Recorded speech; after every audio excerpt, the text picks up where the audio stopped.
I was so surprised on this. I passed on investing in a founder because of their personal Instagram. And when I shared that publicly, I got a lot of heat for it. People were so mad at me for what I wanted to do with my own money, but I will never apologize for it. People said it was so unfair that personal life should stay separate from their business account, and then that was none of my business. What I saw on that founder's personal social media told me something that their pitch deck never would. This founder was running a financial education platform, and the way they were showing up online was a direct contradiction of everything they were asking me to trust them with. So my gut told me it was a hard no, no matter how much I like the business. I'm not sharing this to scare you. I'm sharing it because investors are doing this quietly on every single founder they consider. And most founders have no idea it's happening. Before an investor writes a check, they're not just spying into your business model or Googling your website. They're betting on your judgment in your personal character, your ability to represent something a lot bigger than yourself. And your pitch deck isn't going to show them all of that. Your social media just might. So when an investor Googles you, when they pull up any form of your social media, LinkedIn, Facebook, Instagram, they're kind of running a gut check as well and are asking, does this person's public presence match the founder that you're sitting across from in that meeting? If the answer is no, most investors will never tell you that's even why they passed. They'll give you a soft no or bad timing, it's not in our thesis, come back next quarter. This is not about being perfect online. I'm all about building in public. It's just about understanding that the moment you take someone else's money, your personal brand becomes part of that business. That's the agreement, whether you sign something that says so or not. Now, let me be clear about what this is and what this is not. Investors are not looking for a highlight reel. They're not expecting your feed to look like this perfect PR campaign. They're not penalizing you for being human. What they're looking for is alignment between who you say you are in the pitch and who you actually are online. If you're asking someone to trust you with $500,000 or $1 million to build health and wellness category and your social media shows consistent poor judgment, reckless behavior, or values that contradict the mission you pitched, that's a signal to them. The founder I passed on was asking investors to trust them with serious capital to educate other people about money. And their personal social media told a completely different story about how they treated money, handled pressure,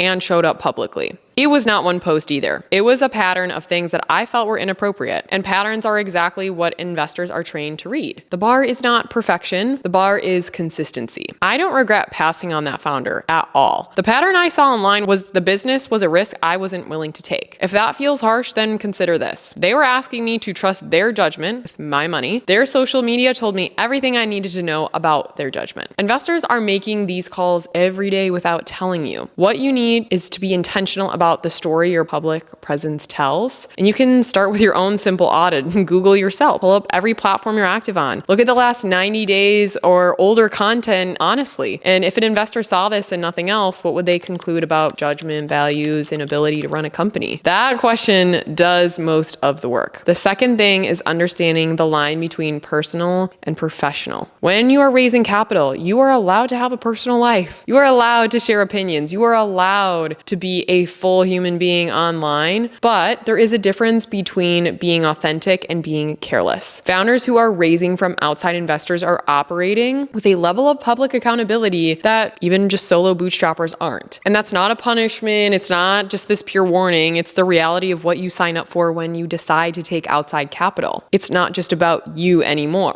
And the third thing is to start building the right kind of presence before you need it. Share what you're building, share what you're learning, share the mistakes that you made, share the decisions you are making and the why behind them. That kind of transparency builds major trust with investors. It actively builds their confidence before a pitch even happens. I work with founders who get inbound messages from investors because of what they were posting online before they ever opened a raise, and the good kind. Your social media can either be the reason someone passes before the meeting or the reason they show up to the meeting with a kind of a no. I still believe that I made the right call on that founder, not because they were a bad person, but because what I saw online told me the risk was too high for where they were asking me to put my own money. Investors are making these calls without telling you. So I'm curious, I want to hear in the comments, what would you do if you didn't agree with the way the founder presented themselves on social media? Would you invest?